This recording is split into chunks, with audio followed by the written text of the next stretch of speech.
There's other types of leaders that can be done in a very different way. Like one of the greatest types of leaders to be is a leader that's called an invisible leader.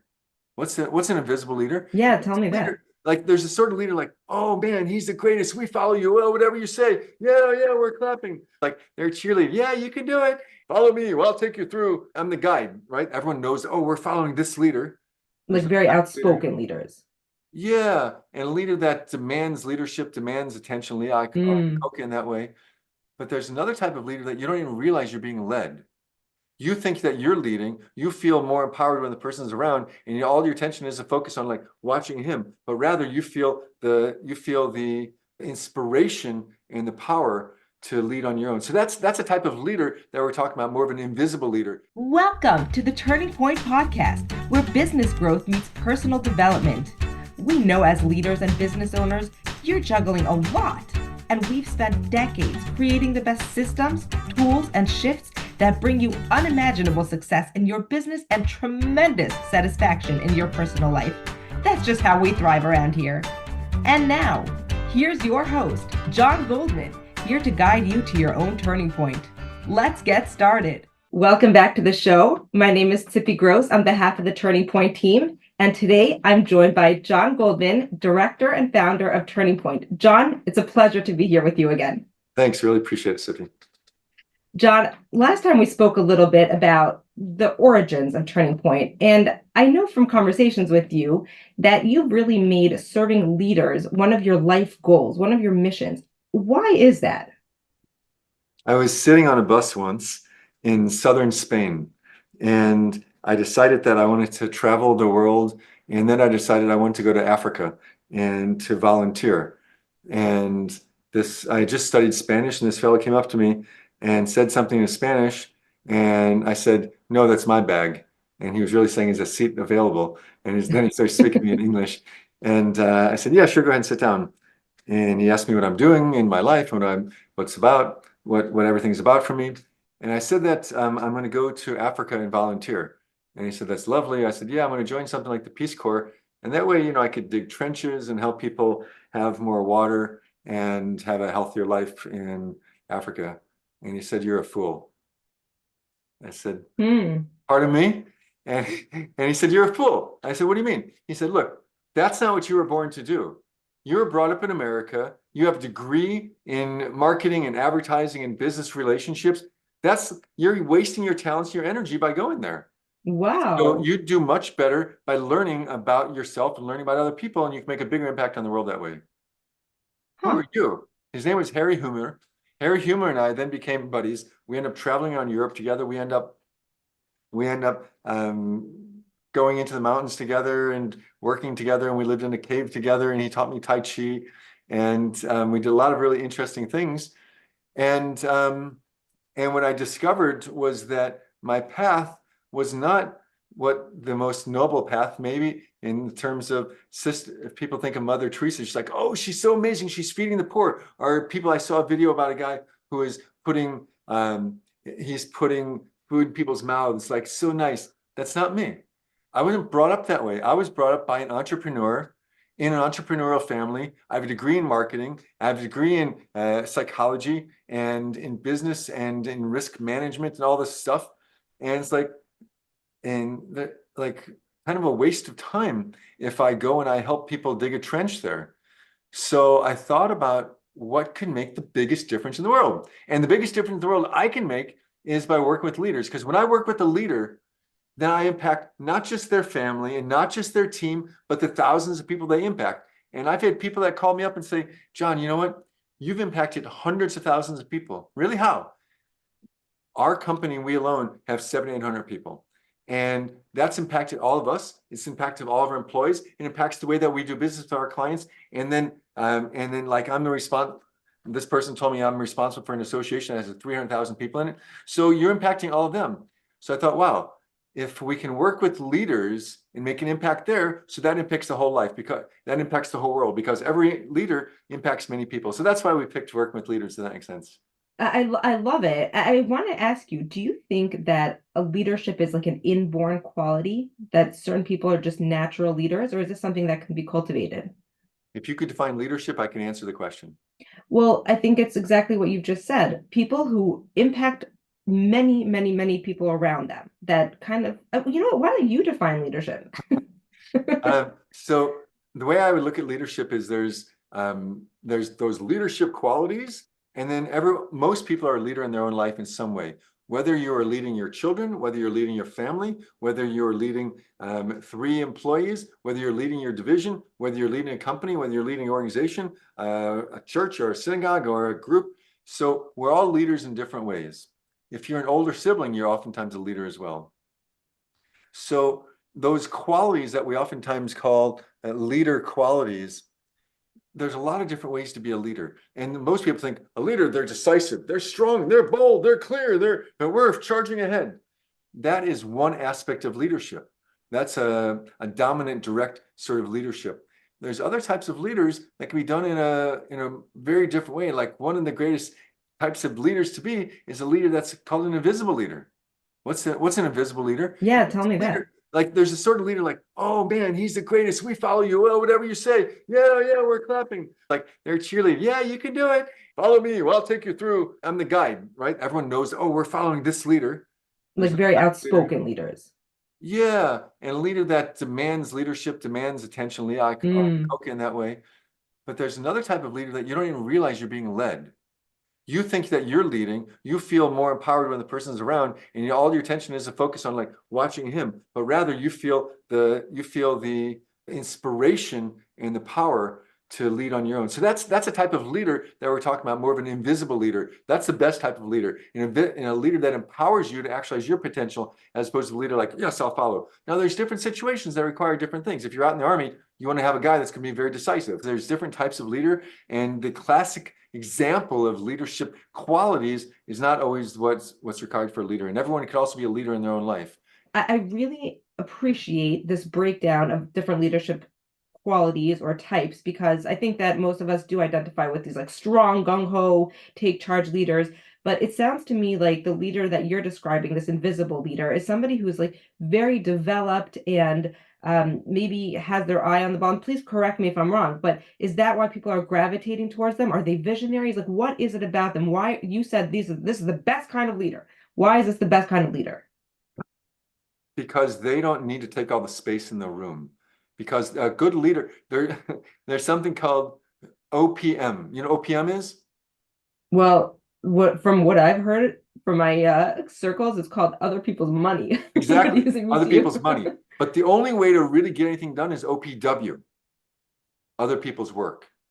And so therefore, the main job of a leader is to embrace and empower other people around them. Most leaders are frustrated because other people are stupid, or they require babysitting. How many times do I hear, oh yeah, I don't like babysitting? If you view them like they're babysitting, guess what? You're probably a lousy leader, and you're more of a cop than a coach. And that's one of the biggest problems people make, because they're really good at something. They're amazing at photography. They get into photography. They get really popular. And so now they need now they need an assistant. And now they got more business than they can handle. So now they're like trying to hire other leaders, other photographers. And before you know it, they're managing a photography business, but they don't like managing photography business. They just like doing photography.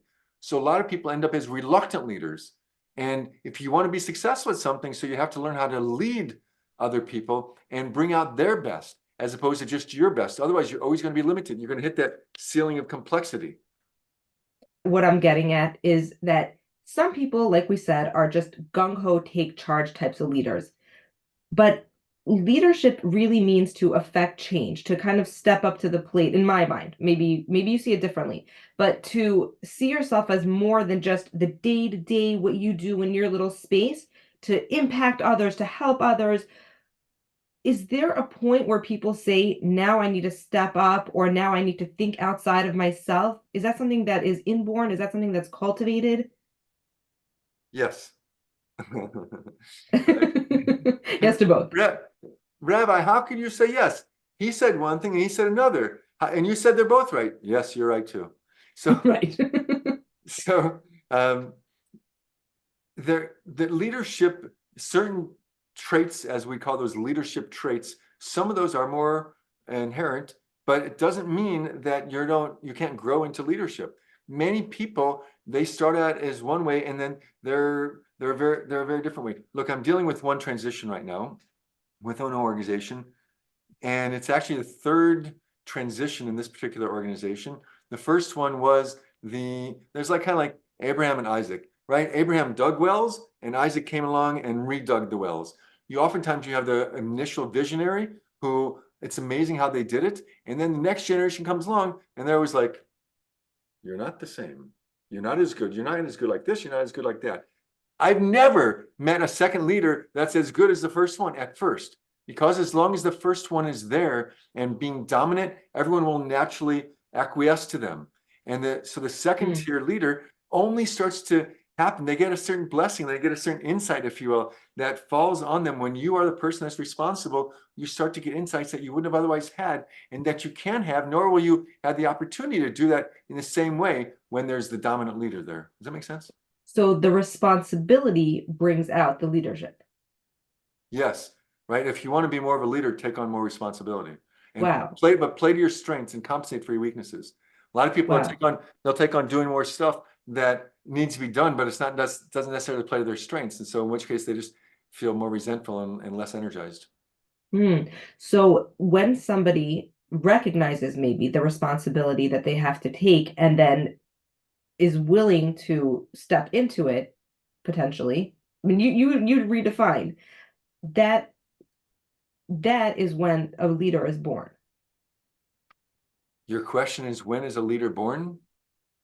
Well, again, we have different kinds of leaders, right? We have people who are just like naturally visionaries, like you mentioned, and they're dominant. And then we have everybody else who, from what you're saying, might even be better leaders because they might have different skills. They might be invisible leaders. They can bring out the best in other people. We did some research about next generation leaders and the previous generation leaders.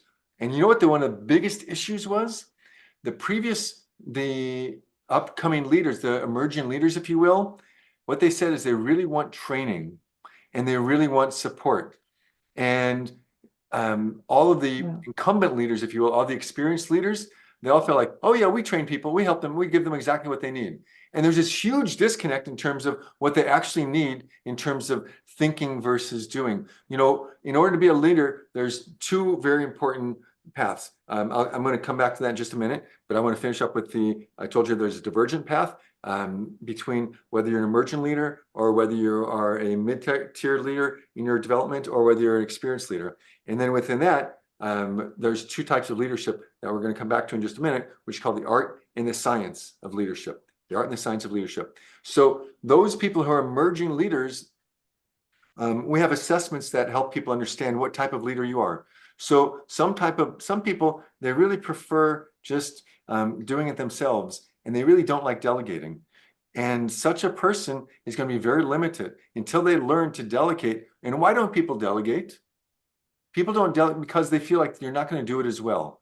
What does that mean? That means that you are afraid that things aren't going to be done and you own and you have all the responsibility. So that means that you don't trust your ability to enroll other people, OPW. So that's one of the reasons why we don't delegate. It's going to take me too long. I don't like them. I don't like doing it. I don't want to handhold. I don't want to babysit. I don't want to do that with them. So that's where people get stuck in terms of starting to learn to delegate. I'm going to bring in now that piece that we spoke about in terms of the art and the science. This goes for every leader, regardless of what tier leadership you're in, the art and the science. If you want to become a greater leader, you must learn to do three things: simplify, codify, and multiply.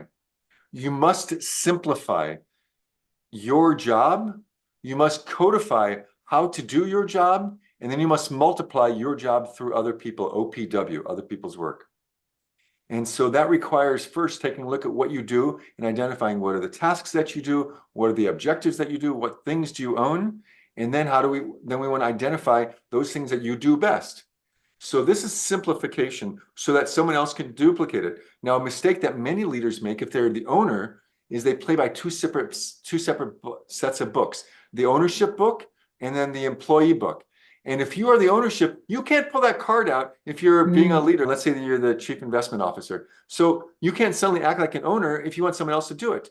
And here's where the mistake is, that a lot of people, they'll play these different cards you can't ever have someone else replace you. You have to be clear, what would this job pay if you were being paid? So we get someone else. What are the qualifications of this job? What do you actually own? What are your KPIs, your key performance indicators?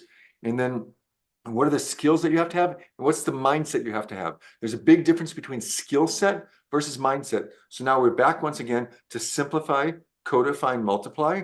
If you want to get free from your position in leadership, the only way to be a good leader is to elevate yourself and then empower those underneath you. It's called SUI. What's SUI? Sense of your urgency. SOU. Sense of urgency. And people, and most leaders go crazy when other people have a sense of ownership or a sense of urgency, SOO or SOU. Because when you don't have a sense of ownership in the company or in your job, you're just doing a job. But when you have a sense of ownership, you also have a sense of urgency. And there's a huge discrepancy between owners and leaders. And I'll get there in just a minute, but I want to go back to simplify, codify, and multiply, is that in order to empower other people to be leaders, you have to simplify what is their job? What is my job? And then what are the components of it? And part of simplify, codify, and multiply is the art and the science. For example, one of our clients, Nick Sorello from Nick's Pizza, who is a genius and a dear friend. He doesn't sell pizza, he sells training. He's a training university for young people. Unbelievable. He's in Chicago. I highly recommend anyone go visit him or go to any of his programs. In making a pizza, they have a card. It's we call them ops cards. An ops card is, let's say that when you come in the morning, normally in a time clock restaurant, they have all these cards. You pull out your card and you stick it in the clock, and it goes, and it says what time you checked in, and then you put the card back in. Then when you leave, you pull it out, stump back in, you leave at 5:02. Fine, you came in 8:35. Now, instead of using those cards, they have red strips on the top and green strips on the bottom.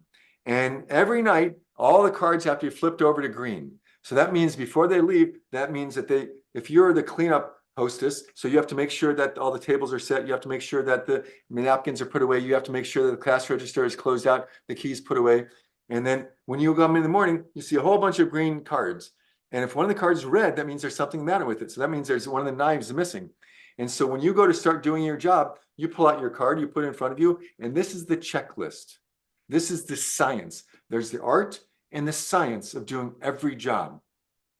Most people, when they think of training, they just think of the science of it. Here's the checklist. We did this with a sign company. They do painting of murals, and they also do signage. And so whenever they sell a sign job, they have a whole checklist of all the things you need to know. What's the size? Is there permits that they have to pull? Is it going to be electric? Is it going to be viewed from two sides, one side? What are the main colors? What are the materials we could use? All these sorts of questions. Then you have the art. Most people miss this part totally. What is the art and the science? The art of leadership is the thinking about your job. So when you think about a sign, you want to look at it from the perspectives like, what's the user experience like here? What is the overall vibe of this shopping mall? And should I put in something in neon? And that's going to be totally unfit. If all the signs are in wood and mine's suddenly neon flashing, it's not going to fit.